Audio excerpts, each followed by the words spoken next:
Welcome to the Idea Spot, brought to you by ORF and the First Post. And we are delighted to have our first guest, the Right Honourable Christopher Luxon, the Honourable Prime Minister of New Zealand. Welcome to this show, sir. Thank you, Samir. Look, it's great to be with you, and it's also great that you're going to be a Prime Minister's Fellow to New Zealand as well. And can I just say congratulations on what was an outstanding start to Raisina, and 10 years, major achievement, fantastic event. So it was a real privilege to be part of it. I think your speech yesterday was fantastic. It was wide-ranging, and we're going to dig in a little here today.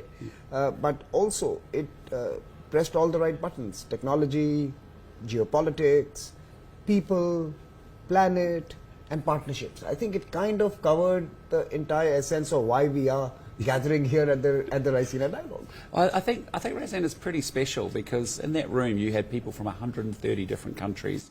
You had something like 35 foreign ministers, I think, and senior ministers, and world leaders and former world leaders there as well.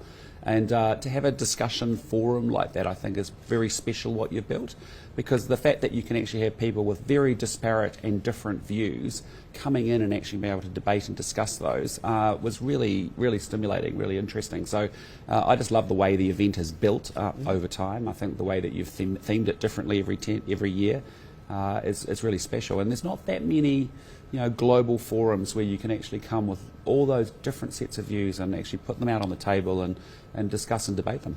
No, we would like to believe this is special, and that's why we are committed to it. Yeah. But thank you for enriching it, and especially on a very special year for us, the 10th Raisina Dialogue.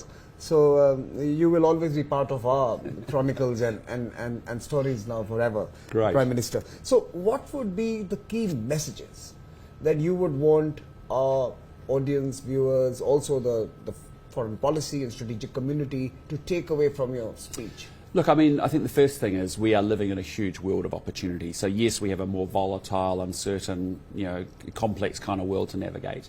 But the reality is we are very blessed to be able to live in this region, the Indo-Pacific. It will be 2/3 of the middle class, 2/3 of global economic growth, and that just creates huge opportunity. And it's not just in the macroeconomic sense of what that means. It's actually when that translates to individuals' lives, that's when it gets really, really important. And the example of 250 million people lifted out of poverty in India, and what difference that makes to a family today and an individual today, and the choices that they get to have as they navigate this day is really important. The second piece is that technological revolution, particularly with AI, and just how that will transform everything. And I don't think we've fully understood just the geometric change that we're going to experience and what that means for government delivering public services, but also for economies, citizens, companies, countries to get on board and use that as a way to out-compete as a result. And so I think there's some very exciting real opportunities for us living in this region. But equally, on the other side, as I've said, we're seeing a world that's increasingly moving from rules to power. We're seeing a system moving from economics to security, and certainly from efficiency to resilience. And so, that is the trend lines that we're seeing across the Indo-Pacific region that we need to navigate and acknowledge are different.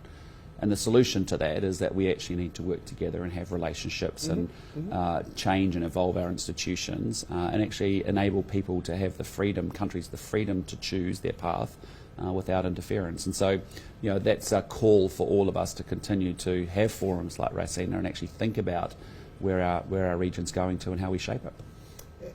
And your India experiences, your determination to build something with India. I mean, obviously there is the cricket ties, and thank you. Thank you for letting us win. Yes, you guys are difficult to beat. And I didn't raise that Test series at all yesterday. I was very disciplined. Very polite, very nice. I think that's very courteous of you. But besides the diaspora and cricket, which are the obvious linkages, why India? Well, I mean, India is a country that I got to know quite early in my 20s. I worked for a big global company called Unilever. We had a big business here called Hindustan Lever. So I was always turned on to the potential of India because it was so significant to the business, but also the talent that came out of India was just profound. And you would travel, and I subsequently spent a lot of time living and working overseas, and you find Indians at all strata of life across the world now and in big leadership jobs, particularly in corporate life. So it was a country I've always had huge respect, passion, admiration for. And when I became Prime Minister of New Zealand, and you looked at this was a glaring sort of obvious hole in our relationships, that these are two countries that actually should be really close friends and should be having a deeper and a broader relationship. And that's in the last 16 months has really been the focus to build that broader relationship that we want to have, because there's so much that these two countries should be doing together. And so, no, I love India. I love the dynamic nature of it. I love the high growth environment. I love the entrepreneurship of the people, the passion and the diversity that sits within this great country. So I've always said to my wife, and I've always said, like, when I retire from politics, which could be a long time away, we'll come into a 3 or 6 month tour of India ourselves, which would be great. Just exploring it would be great. So no, I love it. It's really good. No, but now if you drill down a little into the sectors or into the domains or into the spaces where we could really partner. I mean, India is a big consuming country, producing country of agri-products.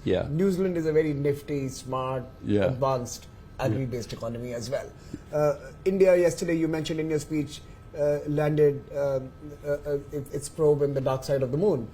New Zealand has ambitions on building a sustainable space industry. Right, advanced manufacturing, and India wants to become a manufacturing hub. How are we going to partner?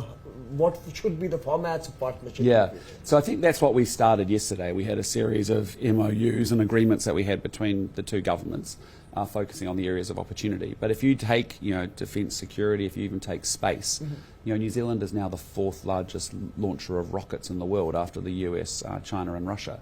And so, and of course, India was fantastic for landing on the South Pole and of the moon. And so there's real opportunities for us to collaborate in research development in areas like space. And predominantly people would look at New Zealand and go, oh, you've got a lot of cows, you've got a lot of sheep, you've got a lot of great seafood, you've got a wonderful tourism proposition, all of that good stuff.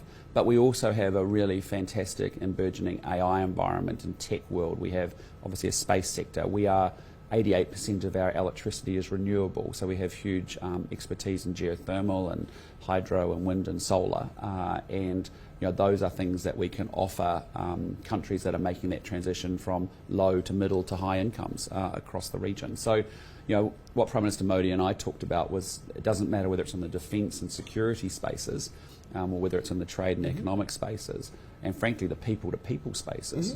We spend a lot of time talking about sport, because sport has a huge benefit for social cohesion, it has a huge benefit for young people and mental health, but also in the high performance sense in terms of how you get good performances out of your sports people. He was very interested in those conversations of how we could facilitate and work together in those areas as India thinks about hosting an Olympics, say, in 2036. So there was a range of areas where we just previously we haven't had that connectivity, and as I said, these two countries should be are friends and should be much deeper friends than they are, and that's now putting that together with our minister-to-minister engagements and making sure we have actions to get that done.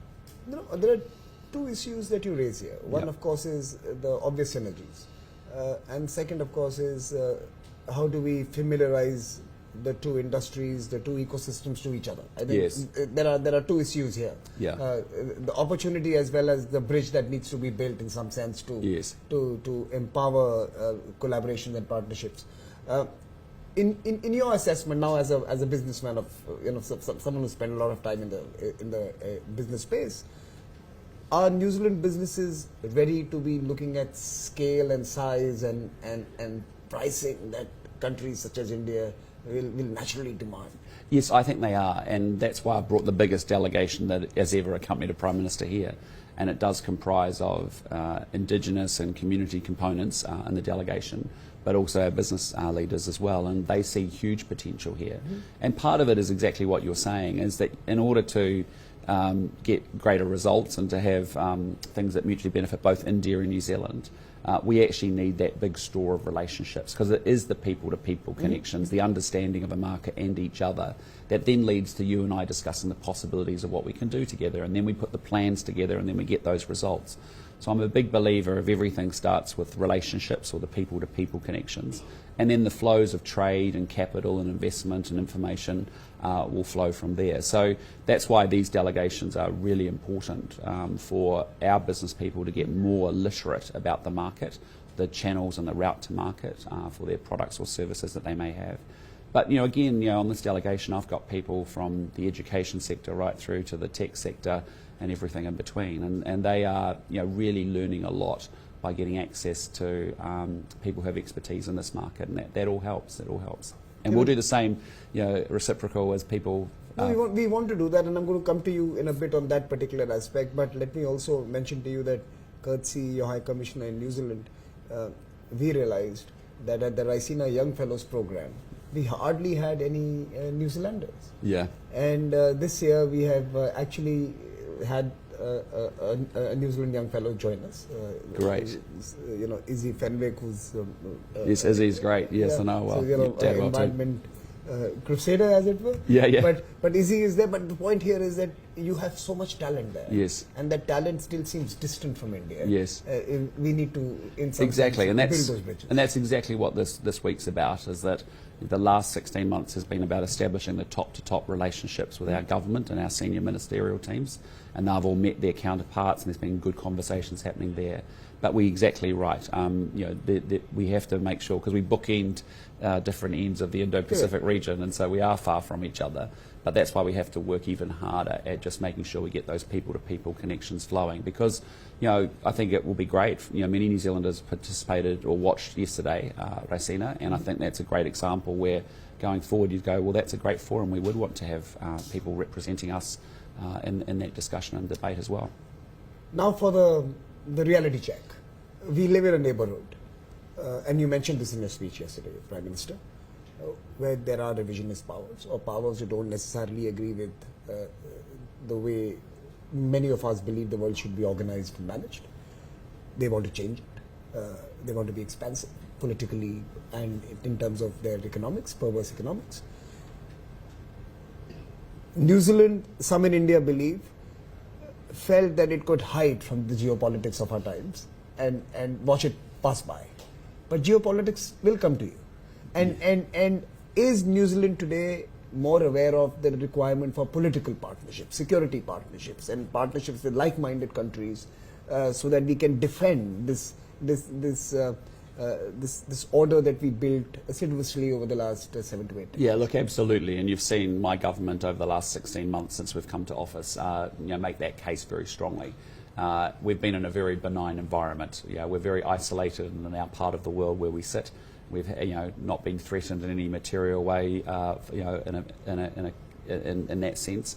But having said that, it's a country that stands up very strongly for the values that it believes, and so it believes in the sovereignty of nation states, the freedom of navigation, the international rules-based system.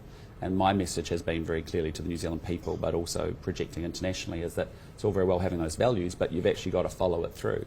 And so while you may be a small country and you may be a long way away, it's actually important that we do step up and participate. And so, because in our region of the Pacific in particular, it's become much more contested. It's not a benign environment anymore. And you've seen that recently with, military ships coming down through the Tasman Sea and circumnavigating Australia. We've seen it with, more contest within the Pacific Islands region as well. So, that's a reality that we are very clear-minded about. And you've seen us step up our engagement with our partners throughout the region to say, look, we want to participate and we want to follow those values up with real actions. And so we will, for example, be announcing shortly a big step up in defence spending, but also importantly a 15-year defence plan that actually means that we can plug in and be interoperable with Australia, our key ally, and play the role that we want to play within the region as well.